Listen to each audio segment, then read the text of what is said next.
Baik, assalamualaikum warahmatullahi wabarakatuh. Saya Muhammad Irfan dengan NIM 18043060. Di sini saya akan memberikan pembahasan mengenai analisa fundamental MYOR atau PT Mayora Indah pada kuartal ketiga 2020.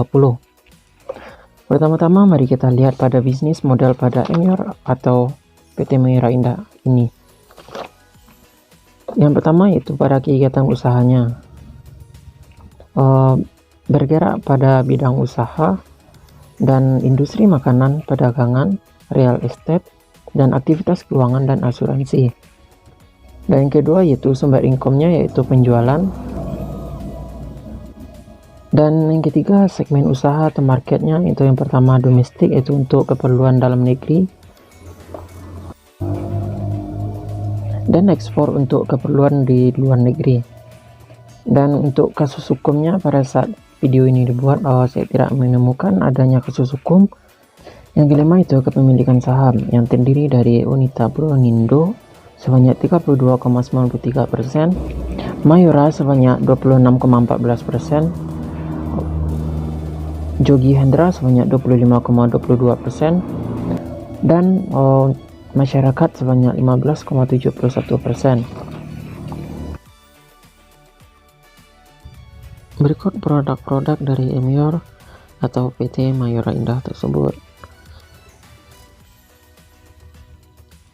Yang tadi bisa kita lihat yaitu yang pertama Roma biskuit kelapa di sana, Torabika, Kopiko dan lain-lainnya.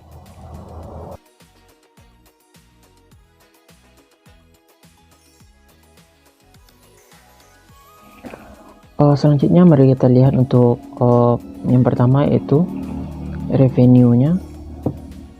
Dari tahun 2014 dapat kita lihat bahwa mengalami kenaikan yang cukup konsisten, dan dari data tersebut dapat kita lihat pada kuartal ketiga 2019 dan sampai kuartal ketiga 2020 di sini mengalami penurunan sebesar 2,2% dari segi pendapatannya.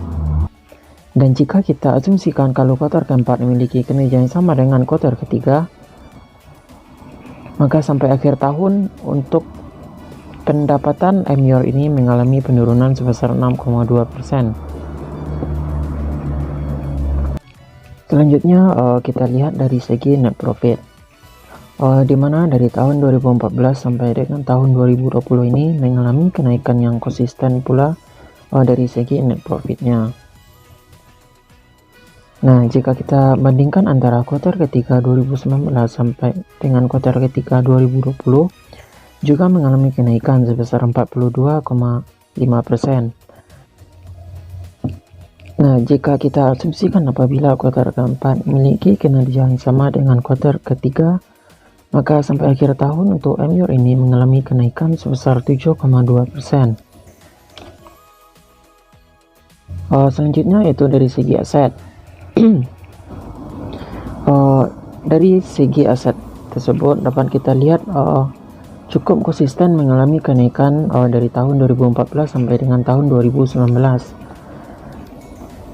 dan dari tahun 2019 sampai dengan tahun 2020 mengalami penurunan sebesar 0,2%. Dan untuk segi hutang juga mengalami penurunan sebesar 4,4% pada tahun 2019 sampai dengan tahun 2020.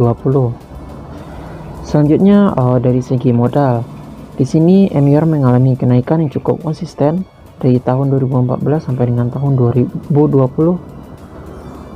dan tahun 2019 sampai dengan tahun 2020 mengalami kenaikan sebesar 9,1%. Selanjutnya yaitu summary laporan keuangan MYOR atau Mayora pada tahun 2014 sampai dengan tahun 2020. Di sini saya akan membahas rasio keuangannya. Yang pertama dari NPM-nya untuk tahun 2020 sebesar 9,09%. Jikalau kita lihat dari rata-ratanya bisa kita lihat bahwa NPM pada tahun 2020 ini bisa dikatakan bagus, dimana revenue turun tetapi net profitnya naik. Ini menandakan bahwa MYOR banyak melakukan yang namanya efisiensi. Nah, yang kedua dari segi EPS-nya, di mana tahun 2020 ini sebesar 95 dan kita bisa mendapatkan PER-nya sebesar 26,62%. Next, untuk book value-nya di harga sekarang adalah 483. Jika kita bandingkan dengan harga sekarang yaitu 2.540, maka kita bisa mendapatkan di PBV-nya yaitu senilai 5,26 kali. Next, untuk nilai DER-nya yaitu 0,75, dimana kita dapat dikatakan bagus karena nilai DER-nya di bawah 1. Dimulai pada tahun 2019 sampai dengan tahun 2020 ini sudah bagus, namun pada tahun 2014 sampai dengan tahun 2018 masih di atas 1. Untuk segi ROE di 19,75%, dimana tergolong bagus juga, dan untuk ROA nya di 11,23%. Harga MYOR atau Mayora pada video ini dibuat yaitu 2.540, dan dari analisa fundamental di sini saya mendapatkan nilai intrinsik dari MYOR sekitar 1.500 dengan margin of safety minus 41%. Baik, selanjutnya kita masuk kepada kesimpulan. Yang pertama yaitu untuk produk dan jasa. Di sini saya memberikan status oke karena diperkirakan mampu bertahan 5 sampai dengan 10 tahun ke depan. Selanjutnya yaitu GCG-nya saya memberikan status oke juga karena adanya pemegang saham mayoritas dan tidak adanya kasus hukum. Dan untuk revenue dan net profitnya di sini saya memberikan status oke karena di masa pandemi sekarang pun MYOR mampu menghasilkan net profit yang positif. Selanjutnya aset. Di sini saya memberikan status oke karena mengalami kenaikan.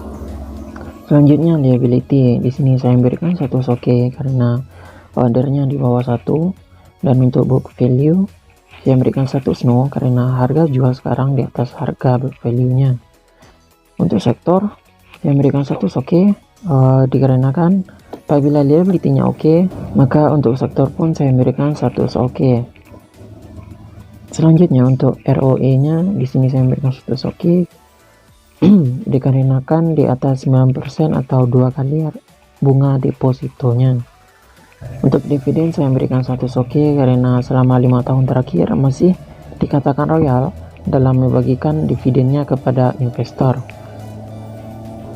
Baik, kesimpulan akhirnya yaitu 9:11, dimana saat ini apabila ditanya untuk membeli saham MYOR ini atau tidak, saya akan menyatakan tidak membeli saham dikarenakan harga jual sekarang masih di atas nilai book value-nya.